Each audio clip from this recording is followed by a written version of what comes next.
Yeah. We'll see if we're live. I do this every single time, and it looks like we are. Yes. Getting so excited.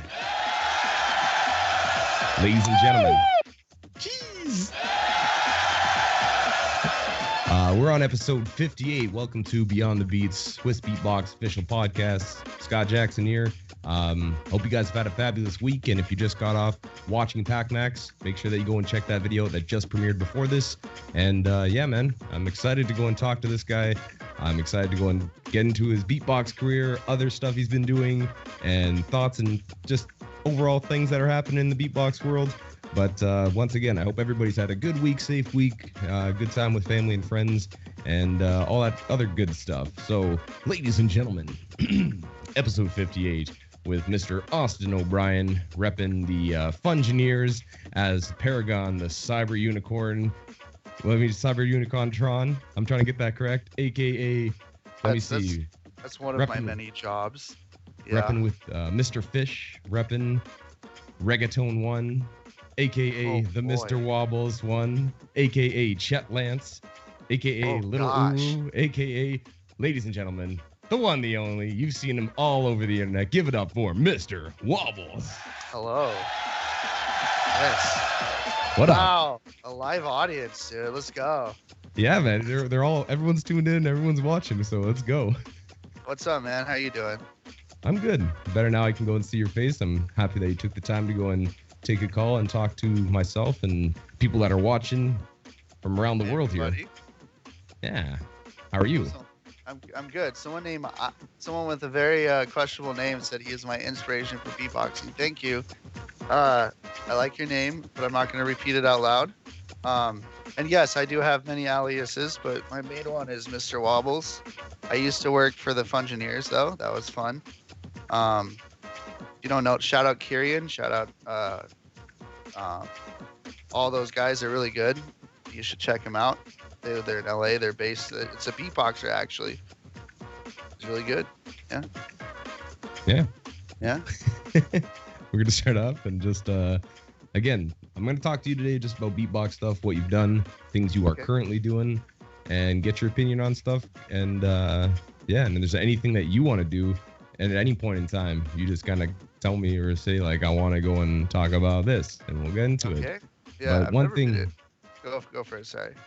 No. This is, again, right here is where we're going to go and step on tongues and it's going to happen. But basically, yeah, man, I always get asked the same thing right off the start. People always ask me this. So right off the start, people want to go and have, are you willing to do a little showcase, show people what you do?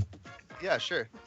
All right. Ladies and gentlemen, right here, live and direct with Mr. Wobbles on Beyond the Beats. You already know what to do if you're at home. I say the 3, y'all say the 2 and the 1. Get it in 3.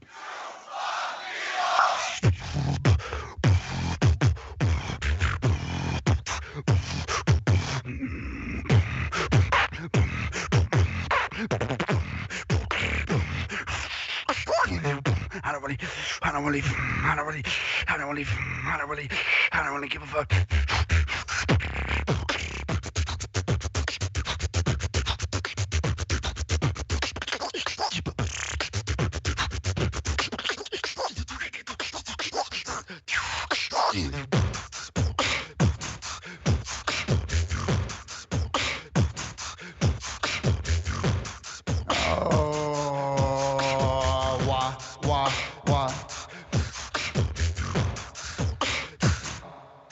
All right, so say it with me, chat. Okay. Wah, wah, wah, wah, wah, wah, wah, wah, wah. Wah, wah.